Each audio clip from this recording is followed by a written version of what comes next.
அடுத்ததாக அல்லாஹ் சொல்றான், வலா யஸ்னூன். இபாதுர் ரஹ்மான், ரஹ்மான புரிந்து கொண்டவன் விபச்சாரம் செய்ய மாட்டான். அவனுடைய உடலில் இயற்கையாக பாலியல் தேவை இருக்கிறது. அல்லாஹ் அப்படித்தான் படைத்திருக்கிறான். அந்த பாலியல் தேவையை தீர்த்துக் கொள்வதற்கான எல்லா வழிகளையும் அல்லாஹ் ஹலாலாக்கி கொடுத்திருக்கிறான். ஹலாலான வழிகள். அந்த வழிகளில் அவனை நேர காலத்தோடு திருமணம் முடிக்க சொல்கிறார். யா மஅஷர ஷபாப், இளைஞர்களே, அந்த வயதுதான் உங்களுடைய சிக்கலான வயது, நீங்கள் திருமணம் முடியுங்கள். அதே போன்று உங்களுக்கு ஒன்று திருமணம் போதாது என்றால் 2 முடியுங்கள், 2 போதாது என்றால் 3 முடியுங்கள், 3 போதாது என்றால் 4 முடியுங்கள். பெண்களே, உங்களுக்கு உங்களுடைய கணவன் பிடிக்கவில்லை என்றால் தப்பான வழியில் போகாதீர்கள், அவனை நீங்கள் ஹுலூ செய்யுங்கள்.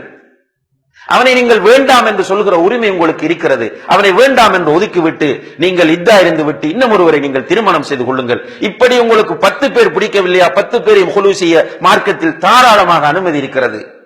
அப்போ ஒரு மோமின், ஒரு இபாதுர் ரஹ்மானாக வாழக்கூடிய ஒருவன் விபச்சாரத்தின் பக்கம் போவதற்கு எந்த சான்ஸும் இல்லை.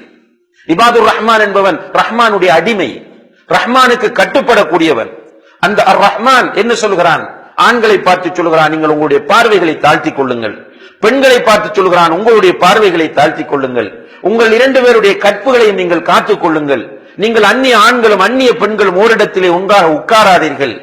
நீங்கள் பெண்களே, ஆண்களுக்கு முன்னால் நறுமணம் பூசிக்கொண்டு வெளியே வராதீர்கள். அப்படி வந்தால் நீங்கள் விபச்சாரிகளாக கருதப்படுவீர்கள். ஏனென்றால் நீங்கள் மனம் பூசிக்கொண்டு வருவது அந்த ஆணுடைய உணர்வை தூண்டும். நீங்கள் ஆண் துணை இல்லாமல் தனியே பயணம் போக வேண்டாம். நீங்கள் வீடுகளுக்கு போனால் எடுத்த எடுப்பில் அந்த வீடுகளுக்குள் நுழைந்து விடாமல் கதவை தட்டி சலாம் சொல்லி அனுமதி கேளுங்கள். திரும்பி விடுங்கள் என்று சொன்னால் திரும்பி போங்கள். பெண்களை, நீங்கள் அந்நிய ஆண்களோடு பேசும்போது கராராக பேசுங்கள், குலைந்து நிலைந்து பேசாதீர்கள். இவைகளெல்லாம் இந்த விபச்சாரத்தை தடுப்பதற்காக அல்லாஹ் போட்ட எல்லைகளாகவும் வரையறைகளாகவும் இருக்கின்றன. இவ்வளவு வரையறைகளும் சொல்லப்பட்ட பிறகும் ஒரு முஃமின், ஒரு ரஹ்மானுடைய அடியானாக வாழக்கூடியவன் விபச்சாரத்தின் பக்கம் செல்ல மாட்டான். நபி ஸல்லல்லாஹு அலைஹி வஸல்லம் அவர்களுக்கு காட்டப்பட்ட அந்த கனவு, ஒரு 2 பேர் வந்து அவர்களை அழைத்து செல்கிறார்கள். இன்தலிக் இன்தலிக் என்று அந்த 2 பேரும் மலக்குகள். அதுல பல விஷயங்கள் அவர்களுக்கு காட்டப்பட்டதில் ஒன்றுதான் ஒரு இடம் அவர்களுக்கு காட்டப்படுகிறது. அதனுடைய மேல் பகுதி ஒடுக்கமாகவும் கீழ்ப்பகுதி விரிவாகவும் இருக்கிறது. அதிலே கீழே கடுமையாக நெருப்பு போடப்பட்டிருக்கிறது. இடையிலே சில ஆண்களும் பெண்களும் நிர்வாணமாக அதிலே கட்டி தூக்கப்பட்டிருக்கிறார்கள். இவர்கள் யார் என்று கேட்டபோது அழைத்து சென்றவர்கள் சொல்கிறார்கள், இவர்கள் தான் விபச்சாரத்தில் ஈடுபடக்கூடிய ஆண்களும் பெண்களும். அல்லாஹு தஆலா பாதுகாக்க வேண்டும். இபாதுர் ரஹ்மான்கள் விபச்சாரம் செய்ய மாட்டார்கள். இது இபாதுர் ரஹ்மான்களுடைய மிக முக்கியமான ஒரு பண்பாகும்.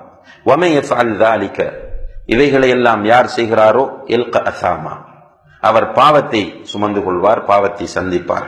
யுதாஅஃப் லஹுல் அஸாபு யௌமல் கியாமா, இவருக்கு தண்டனை மறுமையிலே இரட்டிப்பாக்கப்படும். வயஹ்லுது ஃபீஹி முஹானா, அவர் நரகத்திலே நிரந்தரமாக இருப்பார்.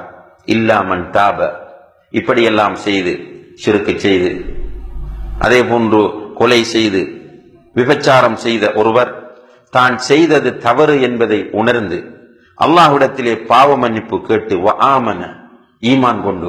ஷிர்க் செய்கிற ஒருவர் தௌபா செய்தா மாத்திரம் போதாது, அவர் கலிமா சொல்லி ஈமான் கொள்ள வேண்டும். ஈமான் கொண்டு வஅமில அமலன் சாலிஹன், சாலிஹான நல்லமல்களை அவர்கள் செய்தால் ஃபஉலாயிக யுபத்திலுல்லாஹு ஸய்யிஆத்திஹிம் ஹஸனாத். அல்லாஹு அக்பர்.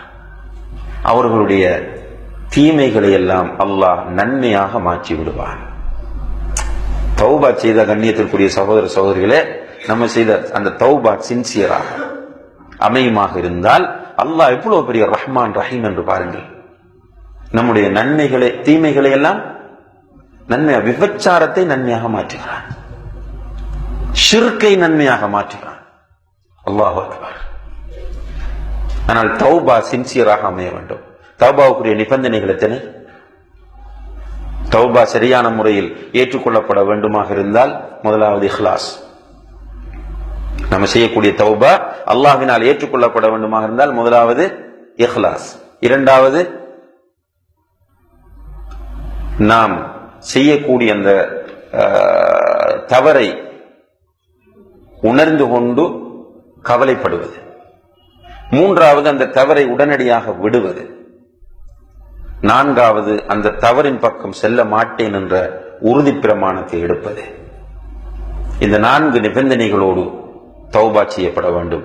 அடியார்களுக்கு நமக்கும் இடையில் உள்ளதாக இருந்தால் அவர்களிடம் போய் மன்னிப்பு கேட்க வேண்டும்.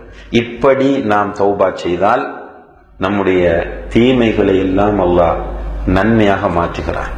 அதனால ஒரு ஆள் இஸ்லாத்துக்கு வந்தால் ரசூலுல்லாஹி அலைஹி வஸல்லம் அவர்கள் சொல்கிறார்கள், அல் இஸ்லாமு யஜுப்பு மா கான கப்லஹு. ஒருவர் இஸ்லாத்தை ஏற்றுக்கொண்டால் அவருக்கு முன்னால் அவர் செய்த பாவங்கள் அனைத்துமே அழிந்து விடுகின்றன. எவ்வளவு பெரிய ஒரு பாக்கியம் என்று பாரு. அதனாலதான் ஒரு சில சஹாபாக்கள் இஸ்லாத்துக்கு வந்து சுஜூது செய்யாமலே சொர்க்கம் போயிருக்கிறார்கள். இந்த இஸ்லாத்துக்கு வந்து அடுத்த செகண்ட் அவர் யுத்தத்திலே கொல்லப்பட்டு வஃபாத் ஆகிறார். அவர் சுஜூது செய்யாமல் சுவர்க்கம் போகிறார் என்றால் அவருடைய எல்லா பாவங்களும் அழிந்து விடுகின்றன, அவை நன்மையாக மாற்றப்படுகிறது. வகான அல்லாஹு கஃபூரர் ரஹீமா. அல்லாஹ் கஃபூராக ரஹீமாக இருக்கிறார். இது மூமின்களை தூண்டுகிறது. அல்லாஹ் கஃபூர் என்பதையும் அல்லாஹ் ரஹீம் என்பதையும் ஒரு மூமின் புரிந்து கொள்ளும் போது அவனிடத்தில் இயல்பாக ஒரு தூண்டல் ஏற்படுகிறது. என்ன? நம்ம நிறைய இஸ்திக்ஃபார் செய்ய வேண்டும், அல்லாஹ்விடத்தில் நிறைய பாவ மன்னிப்பு தேட வேண்டும் என்ற உணர்வு அவனிடத்திலே வருகிறது. அல்லாஹ்வுடைய தூதர் ஸல்லல்லாஹு அலைஹி வஸல்லம் அவர்கள் முன்பின் பாவங்கள் மன்னிக்கப்பட்டவர்கள்.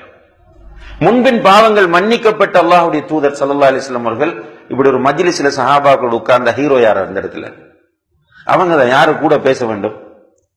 அல்லாஹ்வுடைய தூதர் தான் நிறைய பேச வேண்டும்.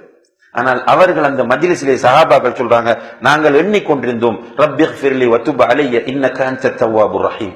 ரப்பிக்ஃபிர்லி வதுப் அலைய இன்னக அன்தத் தவ்வாபுர் ரஹீம் என்பதை ரசூலுல்லாஹி அலைஹி வஸல்லம் அவர்கள் அந்த மஜ்லிஸிலேயே 100 தடவைக்கு மேலே சொல்லுவாங்க ஸல்லல்லாஹு அலைஹி வஸல்லம். இப்போ உண்மையா நம்ம அப்படி கேட்டுக்கொண்டிருக்கிறோம் பயான், நிறைய சொல்லலாம், ஆனா நம்ம அப்படி பழகல.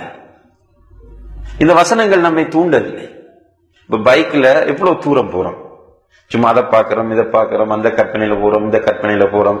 தனியே பயணிக்கும் போது எவ்வளவு இஸ்திக்பார் செய்யலாம். யாருடைய ஏட்டில் இஸ்திக்பார் நிறைந்திருக்கிறதோ அவருக்கு நன்மாராயம் என்று நபிகள் நாயகம் ஸல்லல்லாஹு அலைஹி வஸல்லம் அவர்கள் சொன்னார்கள். அல்லாஹ் கஃபூர் என்பதை ஒரு மனிதன் ஈமான் கொள்ளும் போது அவனிடத்தில் ஒரு தூண்டுதல் ஏற்படுகிறது, நான் இஸ்திக்பார் செய்ய வேண்டும், அல்லாஹ் மன்னிப்பார். கஃபூர் என்பதை ஒரு தடவை 2 தடவை அல்ல, குர்ஆனில் பல தடவைகள் திரும்ப திரும்ப அல்லாஹ் தஆலா சொல்கிறான். எனவே அல்லாஹ் கஃபூர். அதே போல அல்லாஹ் ரஹீம். அல்லாஹ் ரஹீம் என்று சொல்லும் போது அவனிடத்தில் அடுத்த உணர்வு வருது, அல்லாஹ்வுடைய ரஹ்மத் நமக்கு கிடைக்கும். ஏனென்றால் அவன் ரஹீம், அவன் மனிதர்களை போன்றவன் அல்ல. ஒரு தாய் ஒரு யுத்தத்திலே தன்னுடைய குழந்தையை தொலைத்து விட்டு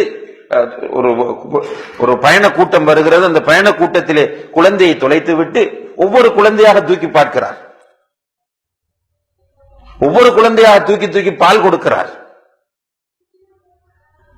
அந்த பெண்ணை காட்டி ரசூலுல்லாஹி அலைஹி வஸல்லம் அவர்கள் கேட்கிறார்கள், இந்த பெண் தன்னுடைய பிள்ளையை நெருப்பில் தூக்கி போடுவாரா என்று. சஹாபாக்கள் சொன்னாங்க, யார சொல்ல, யார் யார் பிள்ளையெல்லாம் தூக்கி தூக்கி பால் கொடுக்கிறார், அவன் அந்த பெண் தன்னுடைய பிள்ளையை தூக்கி நெருப்பில் போடுவாரா என்று கேட்கும்போது அல்லாஹ்வுடைய தூதர் சொன்னார்கள், இந்த பெண்ணை விட பன்மடங்கு அல்லாஹ் தன்னுடைய அடியார்கள் மீது அன்பும் கருணையும் இரக்கமும் உள்ளவனாக இருக்கிறார். லா இலாஹ இல்லல்லாஹ். அப்ப அல்லாஹ் ரஹ்மான், அல்லாஹ் ரஹீம் என்ற அந்த சிஃபத் நம்மிடத்திலே திரும்ப திரும்ப சொல்லப்படும் போது அல்லாஹ்வுடைய ரஹ்மத்தின் மீது நமக்கு ஒரு ஆசை வரும். அதனாலதான் அல்லாஹ்வே சொல்றான் நம்ம கிட்ட இஸ்திக்பார் செய்ய சொல்லும் போது, வகுர் ரப்பிக்ஃபிர் வர்ஹம் வ அன்த கைருர் ரஹீமின். சூரத் நூர்ல அல்லாஹ் சொல்றான், ரப்பிக்ஃபிர் வர்ஹம். இப்போ இஸ்திக்பார் செய்யும் போது நம்ம ரப்பிக்ஃபிர்லி வர்ஹம்னி. அல்லாஹ் கஃபூர், அல்லாஹ் ரஹீம். எனவே ஒரு அடியான் ஒரு காலத்திலும் நிராசை இழக்காமல் அல்லாஹ்வோடு நெருக்கமான தொடர்பை ஏற்படுத்துவதற்கு இந்த சிஃபத்துகள் காரணமாக இருக்கிறது. ஒமன் தாப வ அமில சாலிஹன், யார் அல்லாஹ்விடத்தில் தௌபா செய்து நல்ல அமல்களை செய்கிறாரோ ஃபஇன்னஹு யதூபு இலல்லாஹி மதாபா, அவர் அல்லாஹ்விடத்தில் சிறந்த முறையில் மீளக்கூடியவராக இருக்கிறார்.